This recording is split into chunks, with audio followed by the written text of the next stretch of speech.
G'day and welcome from Australia. I'm putting this up because it frustrated me silly and I couldn't find much up here, so I hope this helps somebody out there.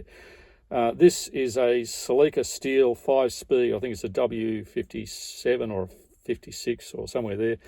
Ignore the car though, it's a 71-year-old FJ Holden made in Australia. Now the issue was that I live on a farm, and on the way up the motorway I could smell this pungent, that beautiful smell of gearbox oil. And the seal around here, or the gasket, had broken and it started leaking. Welcome to having old vehicles. But we like fixing stuff. So stuck out here on the farm, I've got this, and it's great. I've used it heaps of times. So I've already put that on, and then I thought, well, I might shoot this. But the issue is that the bolts that go and hold this thing on, they've got that little step on them, which allows for the gasket.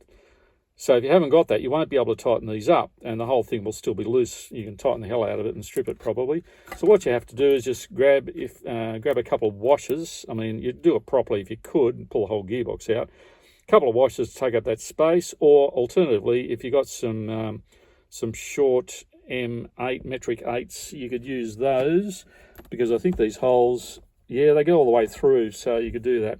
So obviously this then, so I better put this on before it starts going off, goes on there, and then I'll do the same with the gear lever that goes on the top. Hope this helps somebody. Giddy up.